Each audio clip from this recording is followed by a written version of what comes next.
இப்படி ஏராளமான பெரும் பெரும் பெரும் நன்மைகளை பற்றி பேசப்படுகிற இடத்துல பட்டியல்ல இறைவன் சொல்லுகிறான் அப்படி என்றால் இந்த இளைஞர் பருவம் அவ்வளவு முக்கியத்துவம் வாய்ந்த பருவம். ஏனென்றால் உலகத்திலே வாழும் பொழுது ஏராளமான மக்கள் வீதியோரங்களில் செல்போனை கொண்டு கேம் விளையாடி கொண்டிருக்கும் பொழுது எவனோ ஒருவன் மட்டும் பள்ளிவாசலுக்காக நுழைந்து அவன் தன்னுடைய அங்க சுத்தி உது செய்த பிறகு அவன் ருக்குவும் சஜிதாவும் பள்ளிவாசலில் செய்தானா இல்லையா, அவனை பிரித்து காட்டுவதற்காக தான் இந்த நிழல். பூமியிலே ஏராளமான மக்கள் வாழ்ந்து கொண்டிருக்கும் பொழுது இஸ்லாத்தை விட்டு வெளியேறி வாழ்ந்தவர்களை விட எங்கோ ஒருத்தன் அந்த ஏகத்துவத்தை மக்களுக்கு மத்தியில் எடுத்துரைக்க வேண்டும், அதை வீதி வீதியாக கொண்டு போய் சேர்க்க வேண்டும் என்று உழைத்தான் அல்லவா, அவனை எடுத்து காட்டுவதற்காக தான் அந்த நிழல். உலகத்திலே வாழும் பொழுது உலகத்தினுடைய ஆசைகளையும் இன்பங்களையும் எல்லாவற்றையும் வெறுத்து இறைவனும் இறை தூதரும் போதும், அவர்கள் எதை சொன்னார்களோ எதை செய்ய சொன்னார்களோ அதன்பால் வாழ்ந்து கொண்டால் போதும், அதுதான் திருப்தியான வாழ்க்கை என்று உலகத்திலே வாழ்ந்து கொண்டான் அல்லவா, அவனை பிரித்து காட்டுவதற்காக தான் அந்த நிழல். பெருமதிப்பிற்கும் மரியாதைக்கும் உரிய எல்லாம் வல்ல அல்லாஹுவின் நல்லடியார்களே, தமிழ்நாடு தௌஹீத் ஜமாத் கொரநாட்டு கருப்பூர் கிளை சார்பாக இளைஞர்களுக்கான தர்பியத் நிகழ்ச்சி ஏற்பாடு செய்யப்பட்டுள்ளது. தர்பியத் என்றால் நல்லொழுக்க பயிற்சி, நல்லொழுக்கம் என்று பொருள். அது ஏன் குறிப்பாக இளைஞர்களுக்கு போடப்பட்டுள்ளதென்றால், உலகத்திலே ஏராளமான மனிதர்களை இறைவன் படைத்திருக்கிறான். ஒவ்வொரு சாராரையும் வெவ்வேறு முகத்தோற்றங்களோடு அமைத்திருக்கிறான். குழந்தை பருவம் என்பது எதையும் எடுத்து சொல்ல முடியாத ஒரு பருவமாக பார்க்கப்படுகிறது.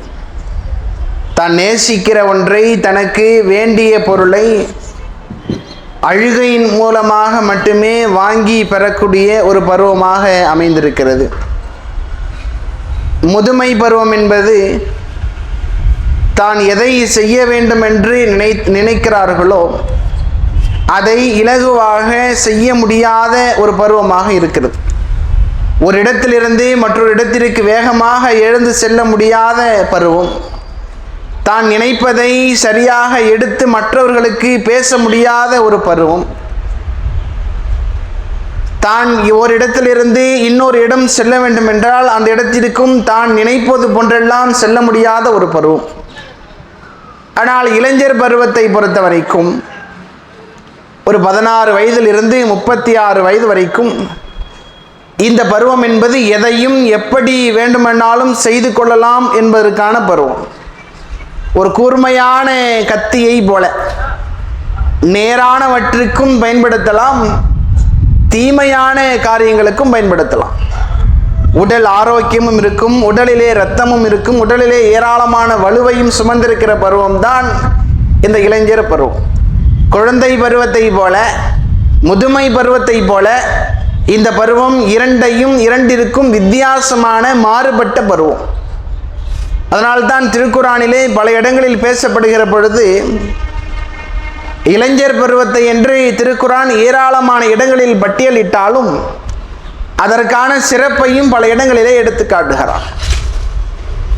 நாளை மறுமை நாளில் ஒட்டுமொத்த உலக மக்களுமே மஹ்ஷரில் மைதானத்தில் வெட்ட வெளியிலே நிறுத்தப்படுகிற பொழுது யௌமலா லில்லின் லா லில்னத், எந்த ஒரு நிழலுமே இல்லாத அந்த நாளில் சூரியன் தலைக்கு அருகாமையிலே சுட்டரிக்கக்கூடிய அன்றைய நாள் மனிதன் வேர்வையிலே தத்தளிக்கக்கூடிய நிலையிலே இருக்கும் பொழுது உலகத்திலே வாழ்கிற அத்துணை மனிதர்களும் மஹ்ஷரிலே நிறுத்தப்படுகிற பொழுது அவன் வேர்வையிலே தத்தளிப்பான்.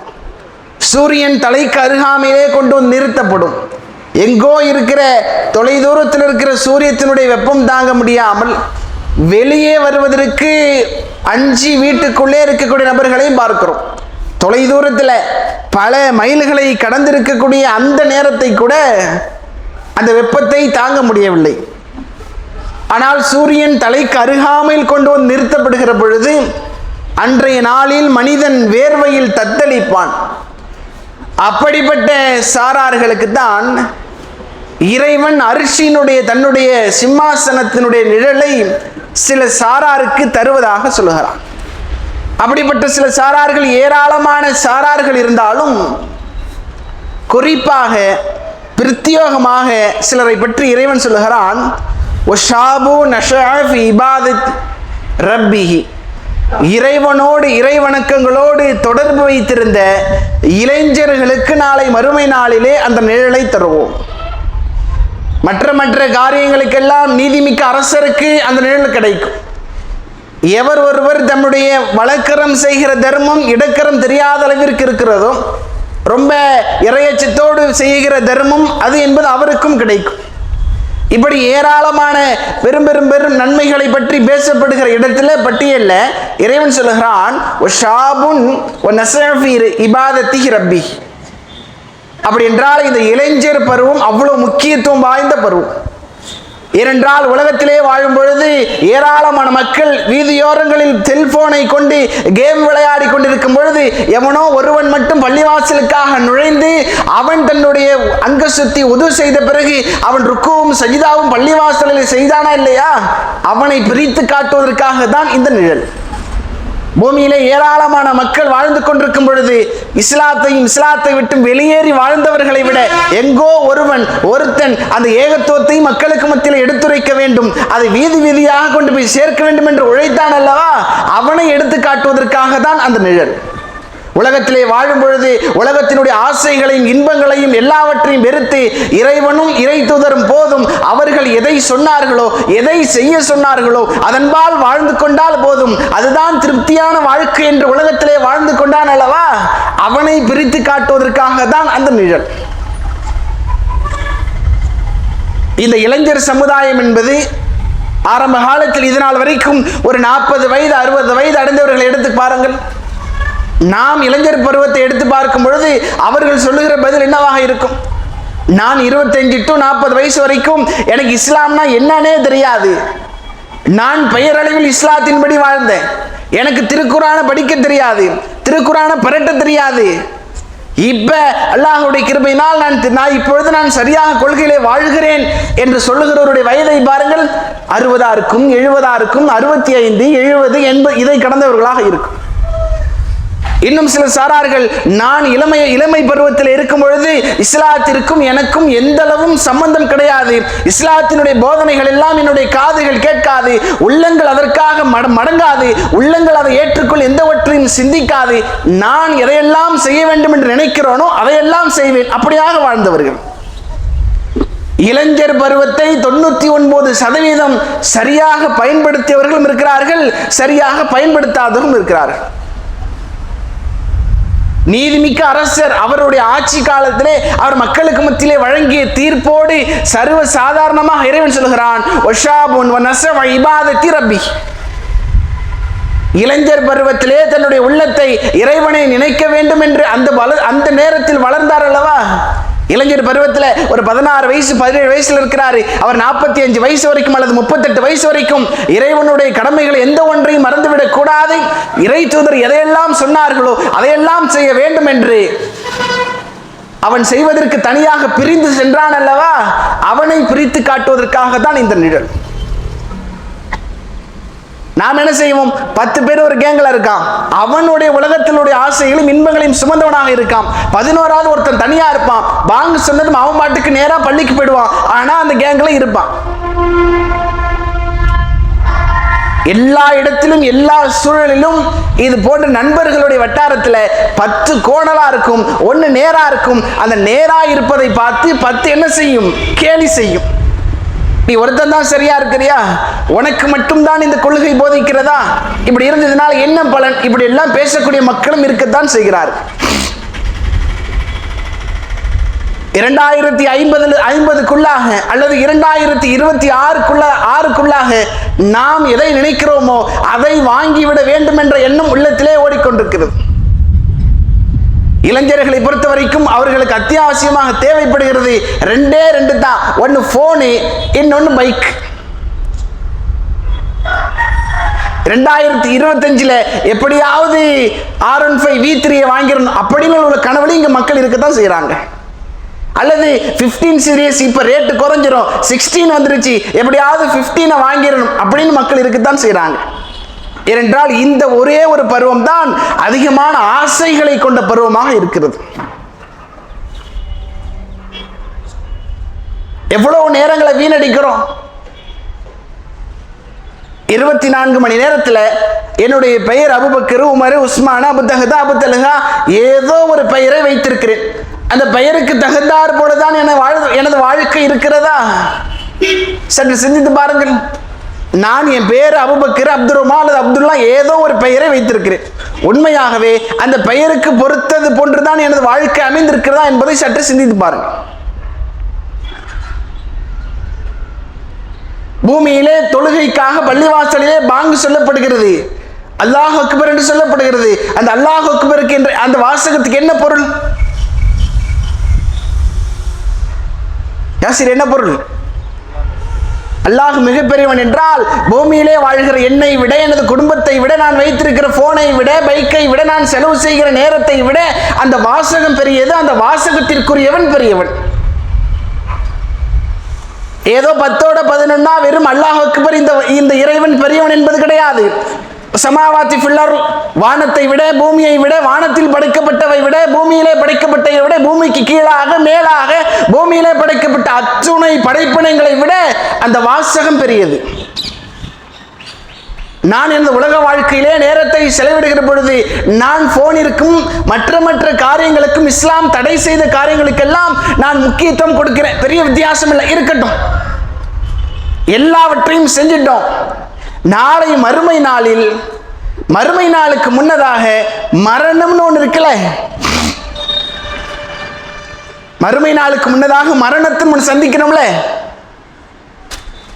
நான் வாங்கியிருக்கிற சேர்த்திருக்கிற பொருளாதாரத்தை விட, நான் சேர்த்து பார்த்து வாங்கி என்னுடைய வாகனத்தை விட, நான் பார்த்து ப்ளூ கலர் வாங்கலாமா, பிளாக் வாங்கலாமா, ஒயிட் வாங்கலாமா, அல்லது கோல்டு வாங்கலாமான்னு சொல்லி பார்த்து வாங்கின போனு. நான் மரணத்தை அடைந்த பிறகு இந்த போன் எல்லாம் என்னோடு வருமா? இந்த பைக்கும் என்னோடு வருமா?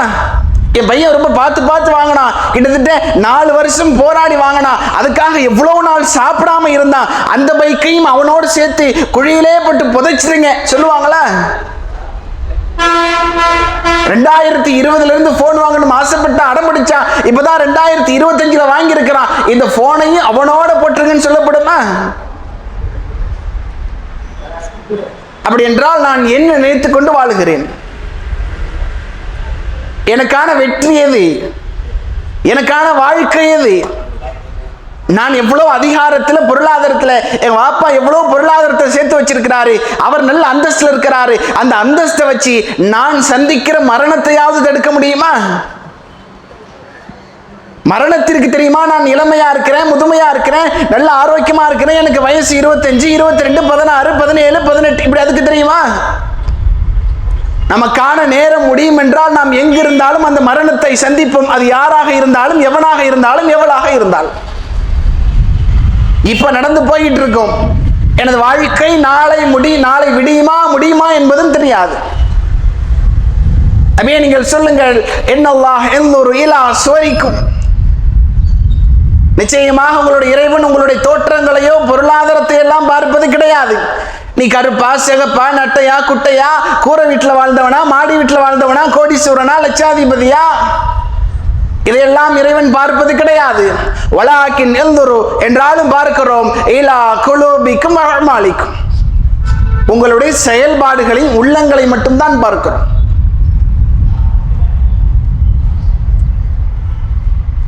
உள்ளத்திலே வாழும்பொழுது, உலகத்திலே வாழும்போது உனது உள்ளம் சரியாக இருந்ததா? இஸ்லாத்தின்படி உனது உள்ளம் கட்டமைக்கப்பட்டிருந்ததா? உனது செயல்பாடுகள் இஸ்லாத்தினுடைய போதனையின் பக்கம் இருந்ததா? இதோ இந்த பருவம் என்பது இறைவனையும் இறை தூதர் மீது காதல் செய்யக்கூடிய பருவமாக மாற்றப்பட்டதா? அவர்களை நேசிக்கக்கூடிய பக்குவத்திலே உங்களுடைய உள்ளம் மாற்றப்பட்டிருக்கிறதா என்பதை தான் பார்ப்போமே தவிர, நீ கருப்பா, சிகப்பா, நட்டையா, குட்டையா என்பதையெல்லாம் பார்ப்பது கிடையாது. நீ எப்படி வேண்டுமென்றாலும் இருந்து கொள், உன்னை படைத்தது நான் தான். உன்னை உயரமாக படைத்ததும் நான் தான், கட்டையாக படைத்ததும் நான் தான், பருமனாக படைத்ததும் நான் தான். நான் எதிர்பார்ப்பது இரண்டே என்றுதான், உன்னுடைய உள்ளத்தையும் செயல்பாடுகளை மட்டும்தான் பார்க்கிறேன். என்னால என்ன பண்ண முடியும்? இறைவன் சொல்லுகிறான், நபியே நீங்கள் அவரிடத்தில் சொல்லுங்கள், ஓமா தத்ரி நஃப்சுன் பி ஐயில் அர்ல தமூத், ஒரு ஆத்மா எங்கே மரணிக்கும் என்பது தெரியாது.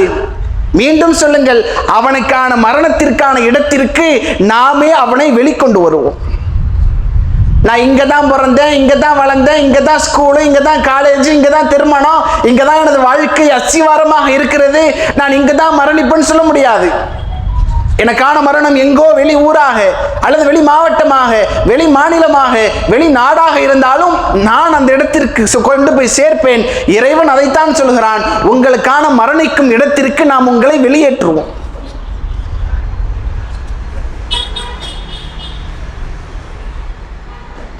இப்படி கண்ணு முன்னால் நிறுத்தி பாருங்கள்.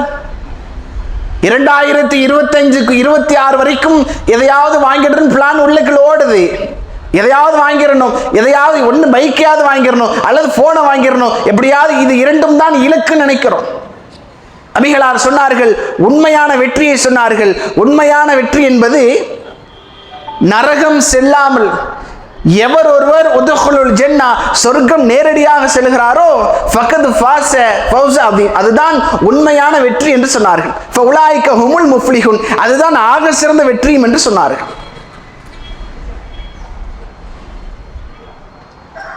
நாம நினைச்சுக்கிட்டு இருக்கோம், இறைவன் மிகப்பெரிய கருணையாளன், மிகப்பெரிய இரக்கமுடையவன், மிகப்பெரிய அன்பாளன், அருளாளன் என்று ஒரு பக்கம் நினைத்துக் கொண்டிருக்கிறோம். மாற்று கருத்து இல்லை.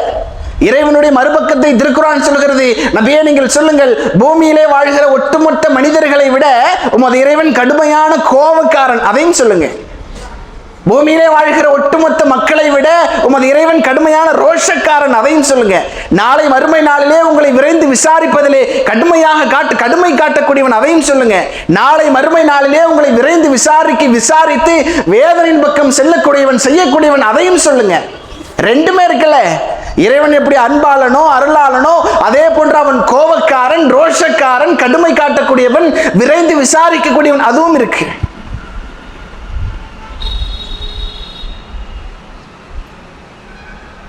ஆனால் நம்முடைய வாழ்க்கை என்பது உலகத்தினுடைய இன்பத்தை பற்றியும் உலகத்தினுடைய சுகங்களை பற்றியுமே உலகத்திற்காகவே நேரங்களை செலவிட வேண்டும் என்றுதான் ஓடிக்கொண்டிருக்கிறோம்.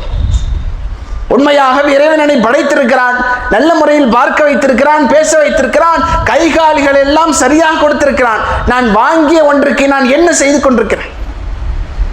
எத்தனையோ பேர் கை இல்லாம ரோட்டோரத்தில் இருக்கிறாங்க. அவர்களோடு ஒப்பிடும்போது நான் மிகப்பெரிய பணக்காரன். எத்தனையோ பேர் வாப்பா யாரு உம்மா யாருன்னு பார்க்கறதுக்கு கண்ணு கூட இல்லாம இருக்கிறாங்க. நான் கண்ணை வச்சிருக்கிறேன், விலையில்லா கண்ணை வச்சிருக்கிறேன். அவர்களோடு ஒப்பிடும்போது நான் பணக்காரன். ஒருவேளை இறைவன் இப்படியான ஒரு மாற்று அமைப்பை ஏற்படுத்தியிருந்தால், எவர் ஒருவர் ஃபஜ்ரை தொழுகிறாரோ அவருக்கு மட்டும்தான் கண் பார்வை தெரியும். எவர் ஒருவர் லுஹரை தொழுகிறாரோ அவர்களால் மட்டும்தான் பேச முடியும். எவர் ஒரு அசரை தொழுகிறாரோ அவர்களால் மட்டும்தான் கேட்க முடியும். யார் ஒருத்தர் மகரீப தொழுகிறாரோ அவருக்கு தான் இதயம் வேலை செய்யும்.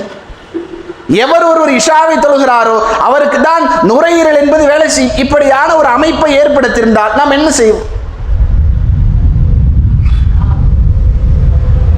தொழுதாதான் உடல்ல உறுப்புகள்லாம் வேலை செய்யும் இறைவன் ஏற்படுத்தியிருந்தா, நீ ஃபஜ்ர தொழுதாதான் உன்னால பார்க்க முடியும், லுஹர தொழுதாதான் உன்னால கேட்க முடியும், அஸ்ர் தொழுதாதான் உன்னால பேச முடியும், மகரிபு தொழுதாதான் உன்னோட இதயமே வேலை செய்யும், நீ இஷாவை தொழுதாதான் உனக்கான நுரையீரல் வேலை செய்யும் என்று இறைவன் ஒரு மாற்று படைப்பை ஏற்படுத்தியிருந்தால் நமது நிலை என்னவாகும்?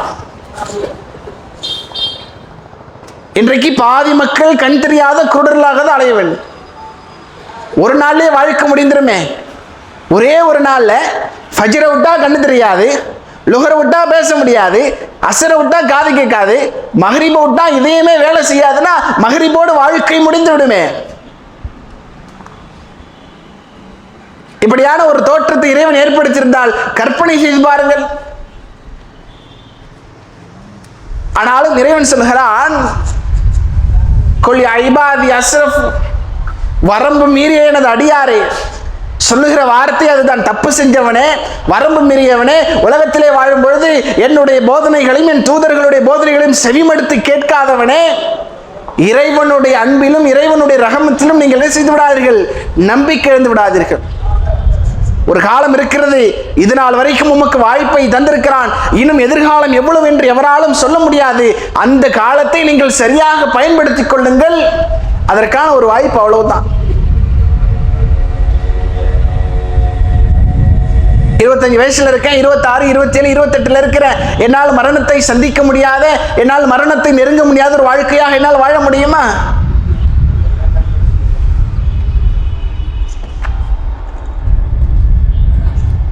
யோசித்து பாருங்கள். அடுத்த நிமிடம் எனக்கு நிரந்தரமானது கிடையாது. ஆனால் உலகத்திலே வாழும் பொழுது நான் தான் எல்லாம், எனக்கு எல்லாம் தெரியும் என்று இறைவனையும் இறைத்துதரையும் மறுத்து வெறுக்கப்பட்டவர்களாக தான் வாழ்ந்து கொண்டிருக்கும். எதை சாதித்து விட்டோம்? இறைவனை நேசிப்பது அது சாதனை. இறை தூதருடைய கொள்கையின்பால் வாழ்வது, இறை தூதருடைய கொள்கையின்பால் வாழ்வதற்கு முயற்சி செய்வது அது சாதனை. பெரிய வித்தியாசம் இல்லை. ஒரு வாரத்திற்கு அல்லது 10 நாட்கள் முன்னதாக இந்த கருப்பூரையே பெரும்பகுதியான மக்களுக்கு மத்தியில மன உளைச்சலுக்கு ஆளாக்கிய ஒரு மரண சம்பவத்தை பார்த்தோம். அது அப்படியே இருக்கட்டும். அதுல 3 வயசு குழந்தை மறந்துச்சே, அது மரணிக்கிற வயசா அதுக்கு? அல்லது மரணம்னா என்னன்னு அதுக்கு தெரியுமா? வானவர்கள் இப்படியாக வருவார்கள், தங்களுடைய உயிரை கைப்பற்றுவார்கள், அதையெல்லாம் கொண்டு போய் சேர்ப்பார்கள் என்று தெரியுமா? அதற்கான மரணம் வேறு ஊரிலே பிறந்து அங்கேயே 3 ஆண்டு காலம் வாழ்ந்த அந்த குழந்தைக்கு நாம் அந்த இடத்துல தான் மரணிப்போம்னு தெரியுமா? இந்த ஊர்ல பிறந்து இங்கேயே வளர்ந்து இங்கேயே தன்னுடைய சொந்த இருப்பிடத்தை உருவாக்கி கொண்டவர் அந்த வேறு மாவட்டத்தில் போய் மரணிப்பார் என்று அவர் எதிர்பார்த்தாரா? அதைத்தான் இறைவன் மீண்டும் சொல்கிறான், நபியே நீங்கள் சொல்லுங்கள், அவனுக்கான மரணத்திற்கான இடத்திற்கு நாமே அவனை வெளிக்கொண்டு வருவோம். நீ எங்க இருந்தாலும் சரி, நீ எங்க மரணிக்க போகிறாயோ, எந்த இடம் உனக்காக பதிவு செய்யப்பட்டிருக்கிறதோ அந்த இடத்தில் நீங்கள் மரணிப்பீர்கள். அது எப்படி வேண்டுமென்றாலும் இருக்கும்.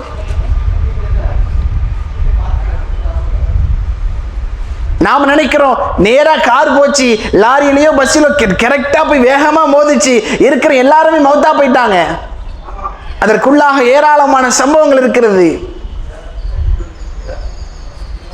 நபிகளார் சொன்னார்கள், ஒரு தூய்மையான இறை நம்பிக்கை கொண்ட மூமின்களுடைய உயிரை கைப்பற்றுவதற்காக சில வானவர்கள் வருவார்கள். வனசில இலைஹிமின சமாவாத்தி ஓ மலக்கா, வானத்தில் இருந்து சில வானவர்களுடைய கூட்டம் வரும்.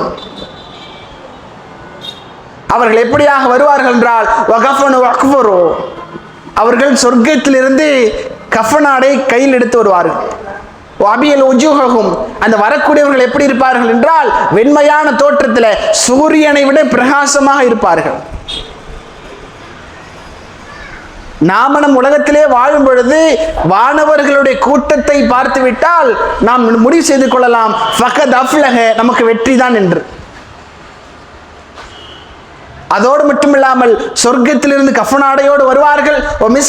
சொர்க்கத்திலிருந்து அவர்கள் நீங்க உலகத்திலே பார்த்திராத நுகர்ந்திராத ஒரு மிகப்பெரிய வாசனை திரவத்தோடு வருவார்கள்.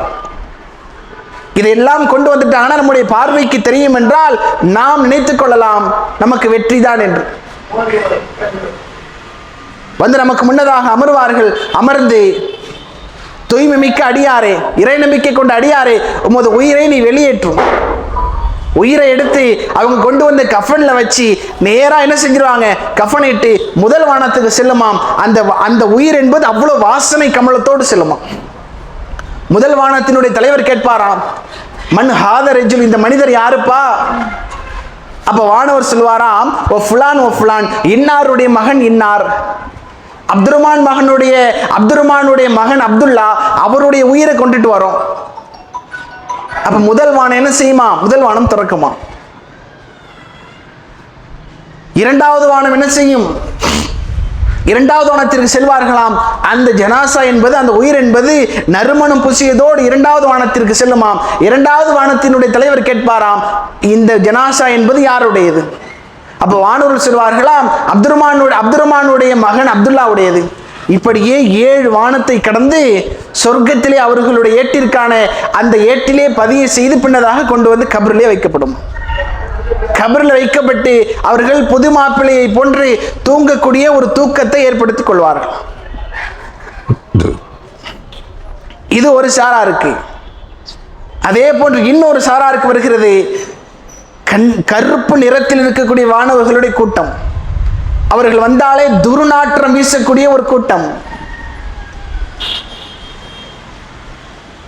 அவைகளால் சொல்லும் பொழுது, ஒரு போர்வையை தண்ணீரை நனைத்து அதிலிருந்து நூல் எடுப்பது எவ்வளவு கடினமானதோ அதை விட கடினமாக வேதனைப்படுத்தி அவர்களுடைய உயிரை பிடுங்குவோம்.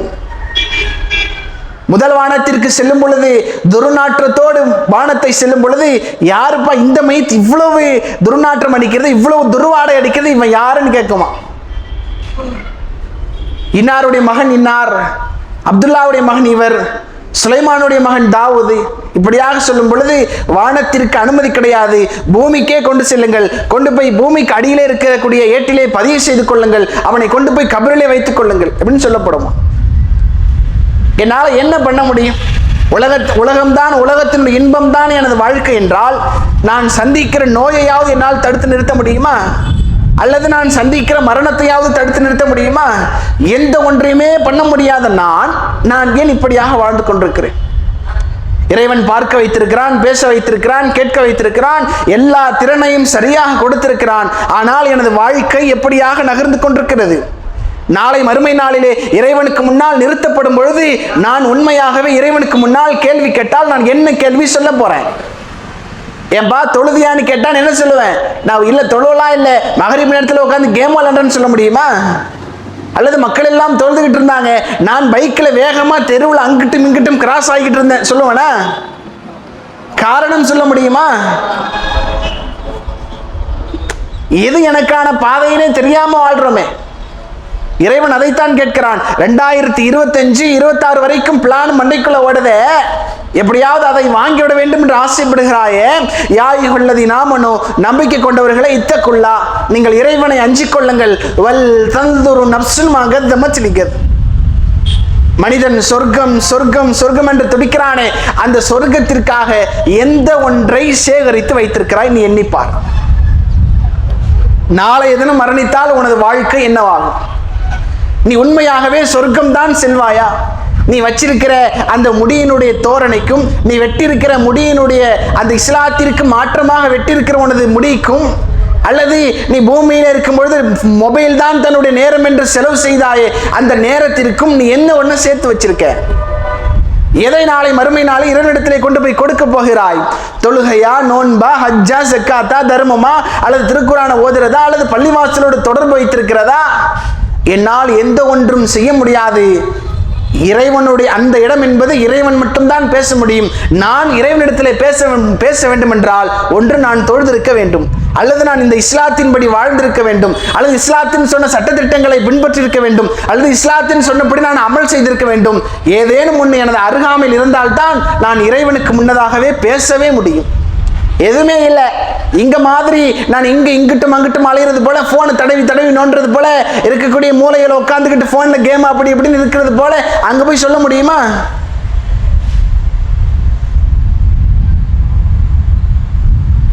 என்ன சொல்ல போறோம்?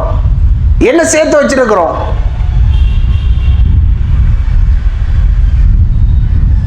ஒரு 20 நாள் 10 நாளைக்கு முன்னாடி நடந்த செயல் என்பது நமக்கு நடக்காது என்று எவரும் சொல்ல முடியாதா? அவர் அப்படியாக தான் நினைத்து ஒரு இடத்திலிருந்து வேறு இடம் சென்றாரா? அவருக்கான வயது என்ன இருக்கும்? அவர் நினைத்து பார்த்தாரா? நாம் இந்த இடத்துல தான் மரணிப்போம், நாம் இப்படியாகத்தான் மரணிப்போம், நமது வாகனம் விபத்துக்குள்ளாகும் என்று அவர் நினைத்து பார்த்தாரா? எண்ணி பார்த்தாரா? எண்ணி பார்த்துதான் அவர் வாகனத்தை இயக்கினாரா? அல்லது அந்த காருக்குள்ளாக இருந்த அந்த குழந்தை தான் நினைத்து பார்த்ததா? அதுக்கு தெரியுமா? வானவர்கள் எல்லாம் இப்படி கூட்டமா வருவாங்க, சொர்க்கத்திலிருந்து ஒரு வாடை எடுத்துட்டு வருவாங்க, சொர்க்கத்திலிருந்து கஃபன் ஆடை கொண்டு வருவாங்க, இப்படியாக கஃபன் செய்வாங்க, இப்படியாக வானத்துக்கு செல்வாங்கன்னு குழந்தைக்கு தெரியுமா? மரணம்னால என்னன்னு தெரியாதே. ஏன் மரணிச்சுது? ஒரு கணம் சிந்தித்து பாருங்கள். நான் இன்றைக்கு உட்கார்ந்து இருக்கிறேன், திரும்ப இன்று இரவு நான் படுத்து நாளை காலை எழுந்திருப்பேனா தெரியாது. அப்படி என்றால் என்னோடு கூட வருவது எது? நான் எல்லா நேரங்களிலும் 24 மணி நேரத்தில் தூக்கத்தை தவிர அதிகமாக பயன்படுத்துகிற இந்த போன் என்னோட வருமா? பெரிய போனை வாங்கிட்டாரு, மௌத்தா போயிட்டாரு, அவனோடு சேர்ந்து கபர்ல இதையும் போடுங்கன்னு வாப்பாவது சொல்லுவாங்களா?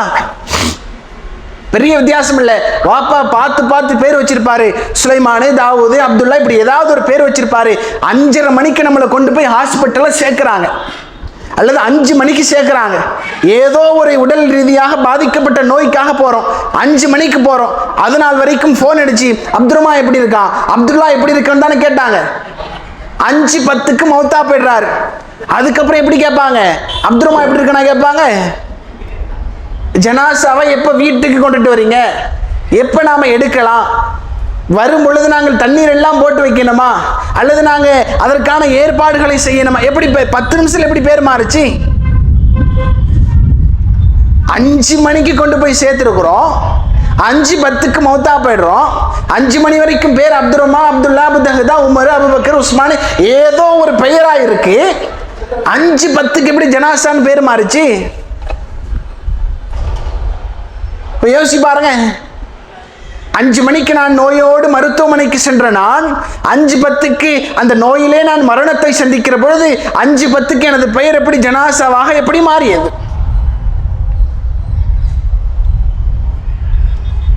ஒரு 10 நிமிடத்திற்குள்ளாக நான் உலகத்திலே வாழ்ந்த எனது அடையாளம் என்பது 10 நிமிடத்திற்குள்ளே அழிந்து விட்டது. ஆனால் நம் உலகத்திலே வாழ்ந்த வாழ்க்கை என்பது அழியாது. அது நன்மையான வாழ்க்கை என்றால் நாளை மறுமை நாளிலே நமக்கான வாழ்க்கை இலகுவாக இருக்கும். தீமையான வாழ்க்கை என்றால் நாளை மறுமை நாளில் நமக்கு நாசமாக இருக்கும். நாம் இன்று இந்த உலகத்திற்கு தனியாகத்தான் வந்தோம், தனியாகத்தான் பிறந்தோம், தனியாகத்தான் வளர்ந்தோம், தனியாகத்தான் மரணத்தையும் சந்திப்போம், தனியாகத்தான் கபரையும் சந்திப்போம், தனியாகத்தான் விசாரிக்கவும் படுவோம். இன்றைக்கு கூட நண்பர்கள் இருக்கிறார்கள், உட்கார்ந்து அரட்டை அடிக்க, ஊரில் இருக்கக்கூடிய பைக்கை வச்சுக்கிட்டு இங்கிட்டும் அங்கிட்டுமா சுத்துறதுக்கு நண்பர்கள் இருக்கிறார்கள். நாளை மறுமை நாளில் நான் இந்த உலகத்தில் எதையெல்லாம் நன்மையாக செய்தேனோ அது மட்டும்தான் எனக்கு நண்பன். நான் இந்த இஸ்லாத்தின்படி எப்படியாக வாழ்ந்தேனோ அது மட்டும்தான் எனக்கு நண்பன். நான் இஸ்லாத்தினுடைய கட்டளைகளை எப்படியாக எவ்வாறு நான் பின்பற்றி வாழ்ந்தேனோ அது மட்டும்தான் எனக்கான தோழன், அதுதான் எனக்கான உண்மையான நண்பன். அதைத்தான் நாம் சரி செய்ய வேண்டும், சீர் செய்ய வேண்டும். எனக்கான நண்பன் எது, எனக்கான வாழ்க்கை எது, எனக்கான தோழன் எது, நான் இந்த வயதில் யாரை நேசிக்க வேண்டும், யார் மீது நான் நேசம் வைக்க வேண்டும், யாரை நான் பின்பற்ற வேண்டும், யாரை நான் காதல் செய்ய வேண்டும் என்பதையெல்லாம் திருக்குர்ஆன் சொல்கிறது.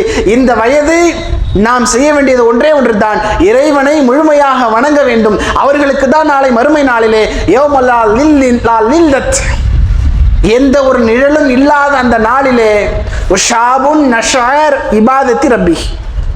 அதனால தான் இளைஞர் பருவத்திற்கு தருகிறான். 10 பேர் தெருமுனையில் உட்கார்ந்து போனை வச்சு நோண்டுனா, 10 பேர் தெருமுனையில் உட்கார்ந்து விளையாடிக்கிட்டு இருந்தான், ஒருத்த மட்டும் பள்ளிக்கு போய் தொழுதான், அவனும் அதே கூட்டத்தில் சேர்ந்தவனா இருந்தான். அதனால தான் அவனுக்கு நம்ம அவ்வளவு பெரிய அந்தஸ்தை கொடுக்கிறோம்.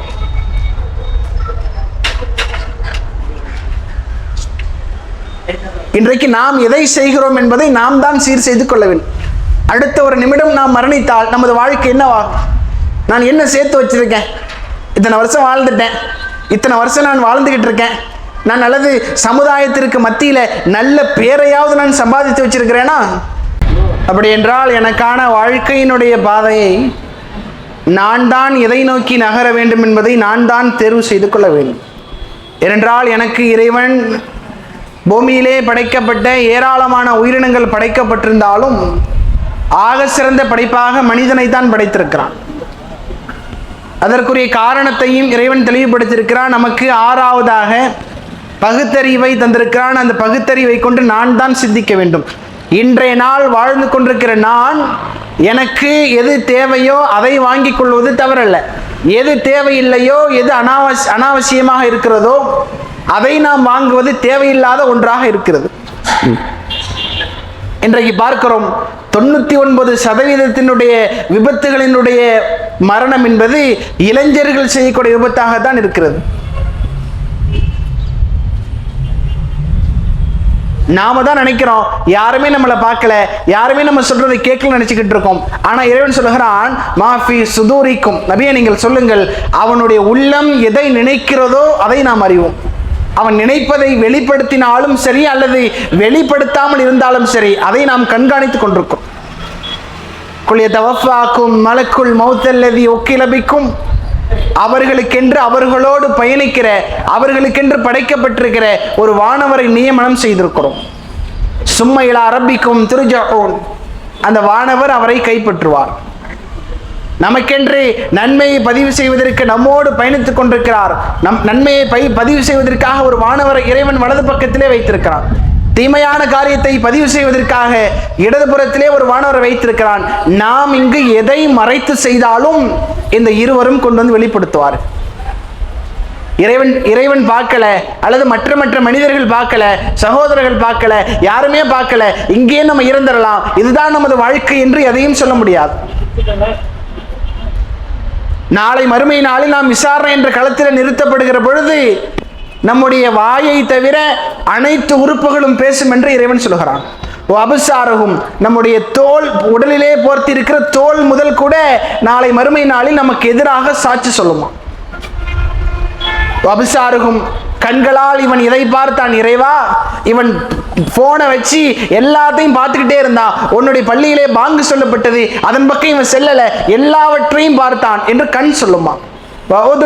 அவனுடைய காது சொல்லும் தீமையான வார்த்தைகளையும் தீமையான செயல்களை பேசுபவர்களுடைய சபையிலும் இவன் அமர்ந்து கொண்டிருந்தான், எல்லாவற்றையும் கேட்டான், உனது பாங்கோசையும் கேட்டான், ஆனால் செல்லல.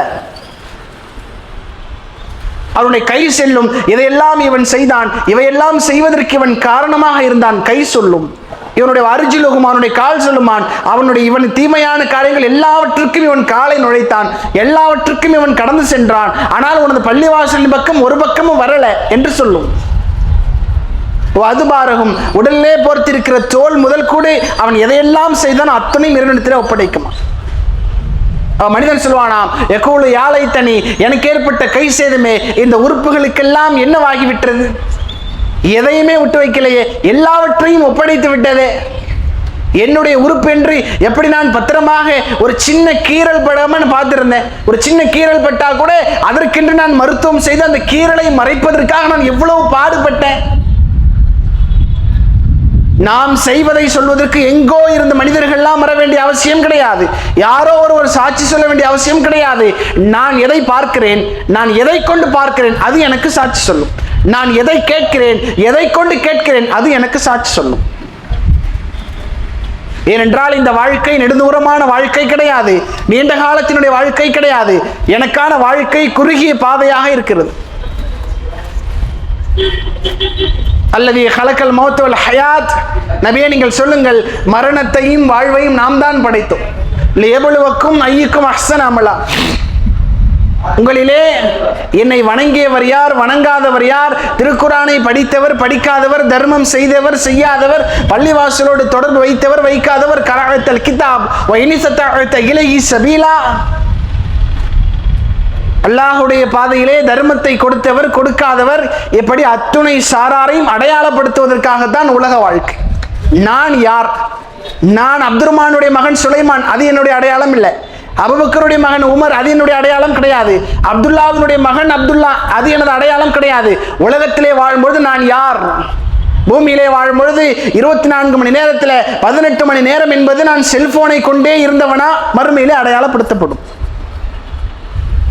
நான் பூமியிலே வாழ்கிற நான் தொழுதவனா தொழாதவனா, இறைவனுக்கு கட்டுப்பட்டவனா கட்டுப்படாதவனா, அல்லது மக்களுக்கு மத்தியிலே இந்த மார்க்கத்தை கொண்டு போய் சேர்ப்பதற்கு நான் உதவியவனா உதவாதவனா என்பதை சரி செய்து கொள்ள அதற்காக தான் உலக வாழ்க்கை.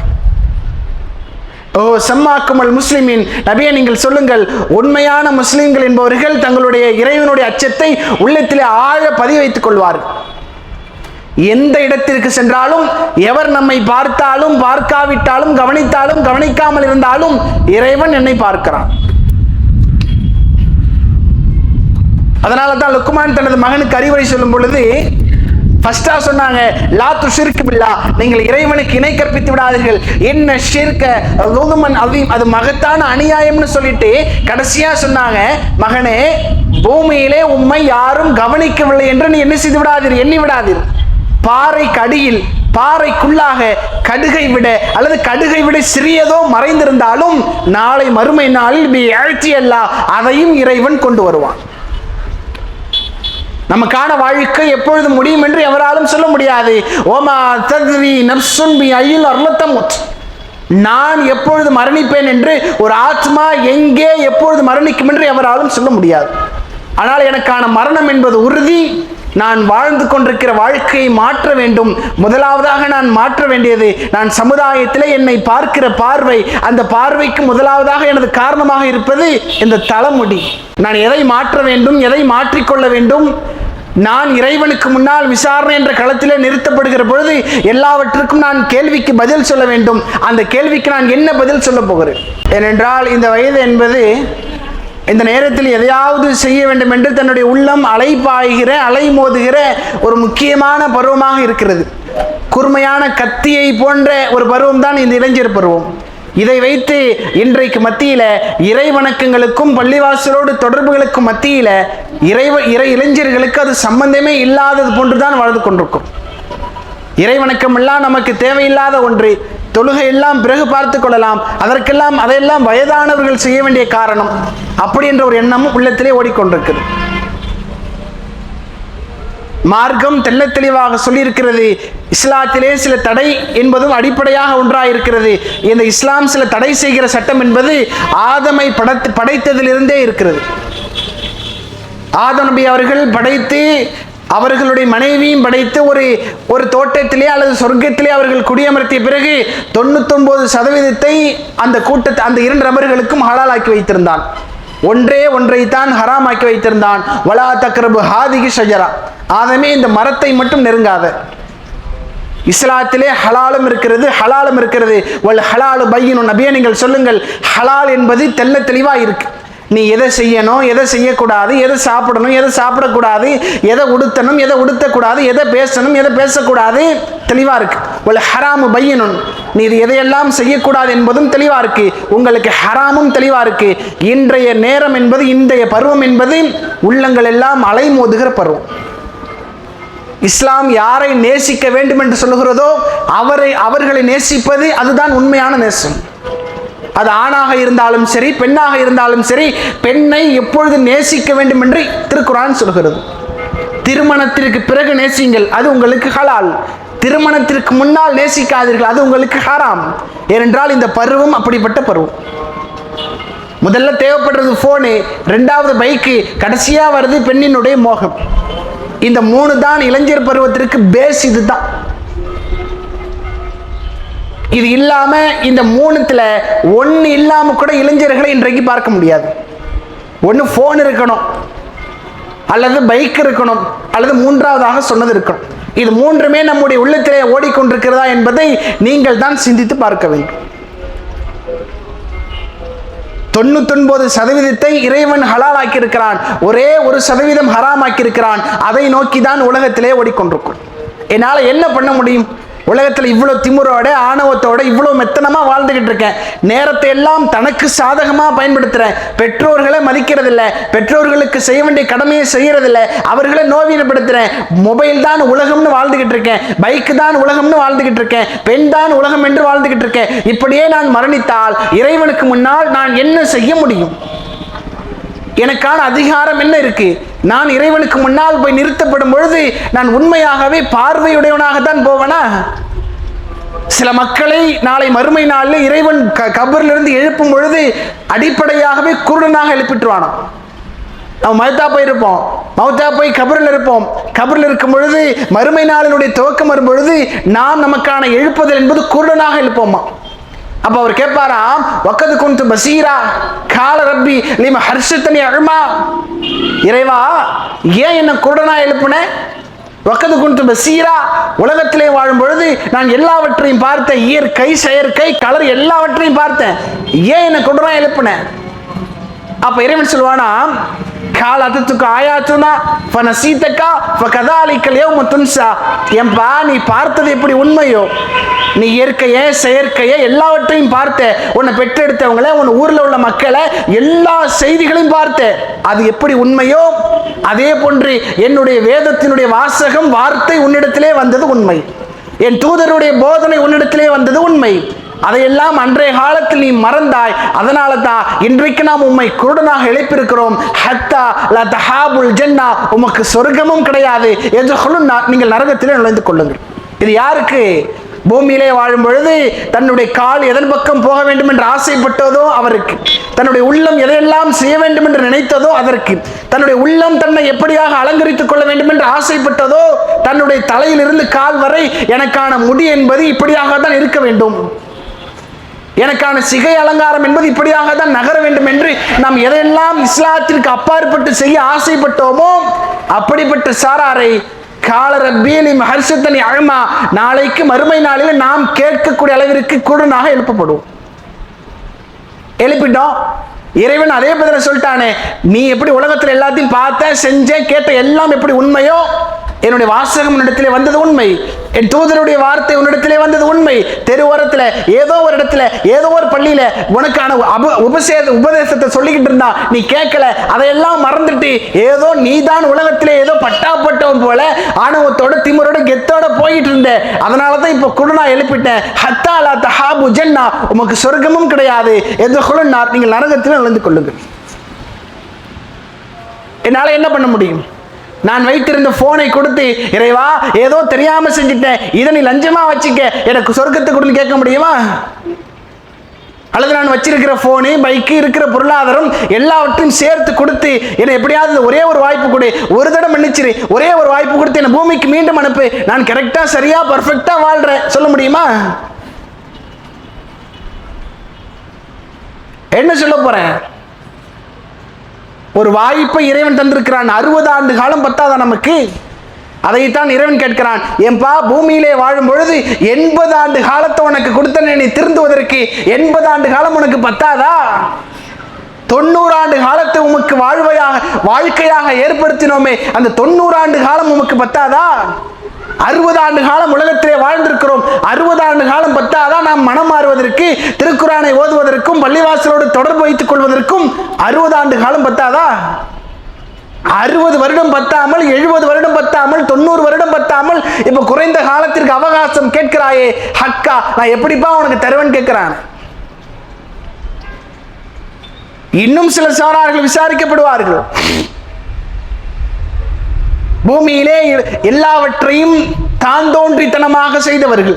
இறைவன் எல்லாம் பிறகு பார்த்துக் கொள்ளலாம், இறை செய்தி எல்லாம் பிறகு கேட்டுக்கொள்ளலாம், ரசூல்லா அதெல்லாம் சாப்டரே வேறு அப்புறம் பார்த்துக்கலாம், இப்படி இருந்தாங்களே.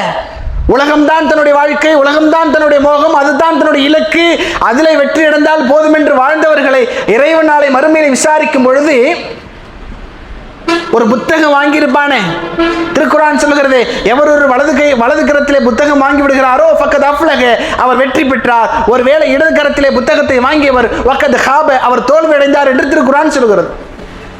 இடது கரத்தில் புத்தகம் வாங்கியவன் நாளை மறுமை நாள் இறைவனிடத்தின் முன்னால் நிறுத்தப்படுவானாம்.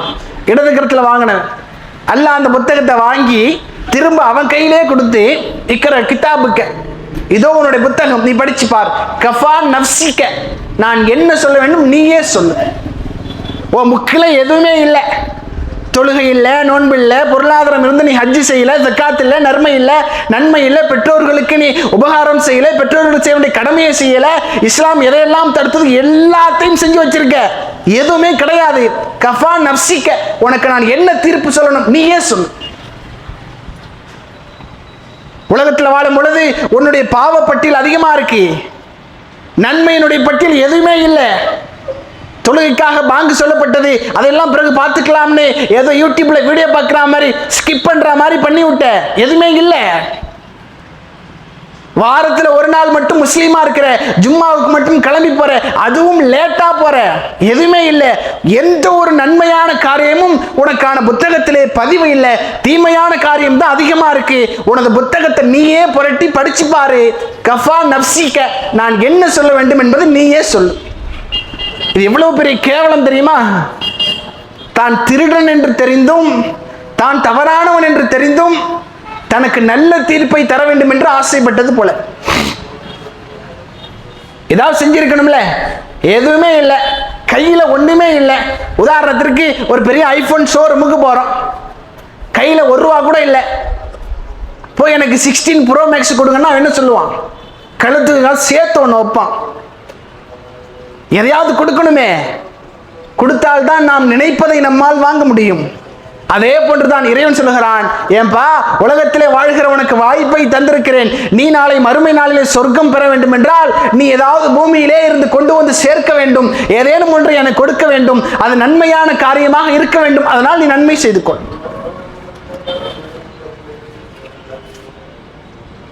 இரண்டு வாழ்க்கை இருக்கிறது, ஒன்று நரகம், மற்றொன்று சொர்க்கம். இந்த ரெண்டுல எதை தேர்வு செய்து கொள்ள வேண்டும் என்பதற்காகத்தான் உலக வாழ்க்கை நமக்கு வழிகாட்டுவதற்காகத்தான் திருக்குறான். இந்த ரெண்டுல நான் எதை தேர்வு செய்கிறேன் என்பதை நான் தான் தேர்வு செய்து கொள்ள வேண்டும். தீமை செய்வதற்கு அதிகமான முதலீடுகள் தேவை, நன்மைக்கு அப்படி கிடையாது. பள்ளிவாசலில் போய் தண்ணியை திறந்து ஒது செஞ்சுட்டு தொழுவுறதுக்கு பொருளாதாரம் தேவையா? ஆனால் ஃபோனை வாங்கி தவறான காரியங்களை, தவறான காட்சிகளை, ஆபாசமான காட்சியை பார்க்கறதுக்கு முதலீடு தேவை. பைக்கை வாங்கி கொண்டு போய் எவனையாவது மோதுறதுக்கு முதலீடு தேவை. இஸ்லாத்தை எதையெல்லாம் தடை செய்கிறதோ அந்த காரியங்கள் எல்லாம் செலவு செய்வதற்கு முதலீடு தேவை. ஆனால் சொர்க்கத்திற்கு அப்படி கிடையாது. ஆனால் சிரமப்பட வேண்டும். வசிஜினுல் மூமினின் நபிகளார் சொன்னார்கள், இறை நம்பிக்கையாளர்களுக்கு இதோ இந்த உலக வாழ்க்கை சிறைச்சாலை. ஜன்னத்துல் காஃபிரின், இறை மறுப்பாளர்களுக்கு தான் இந்த உலக வாழ்க்கை சொர்க்க சோலை. இந்த உலகத்திலே நான் எப்படி வாழ்ந்து கொண்டிருக்கிறேன்? இஸ்லாத்திற்காக நான் சிரமப்படுகிறேனா, அல்லது வருகிற சிரமத்தை நான் தாங்கிக் கொள்கிறேனா, அல்லது தாங்கிக் கொள்கிற மனப்பான்மையாவது என்னிடத்தில் இருக்கிறதா என்பதை நான் தான் தன்னை பரிசோதித்துக் கொள்ள வேண்டும். இன்றைக்கு இவங்க சொல்றாங்க, அவங்க சொல்றாங்க என்றெல்லாம் பார்க்க வேண்டாம். என்ன சொல்லுகிறார் என்பதை மட்டும் பாருங்கள். சொல்ற செய்தி சரியா இருக்கா, திருக்குறான்ல இருக்கா, ஹதீஸ்ல இருக்கா? அப்படி என்றால் ஏற்றுக்கொள்ளுங்கள், செயல்படுத்துங்கள். இல்லையா, திருக்குறான்ல இல்லை, ஹதீஸ்லும் இல்லை, விட்டு விடுங்கள். அதைத்தான் மார்க்கம் சொல்கிறது. ஒரே ஒரு வாய்ப்பு தான் அன்பிற்குரிய சகோதரர்களே, உள்ளத்தில் ஆழமாக பதிவைத்துக் கொள்ளுங்கள்.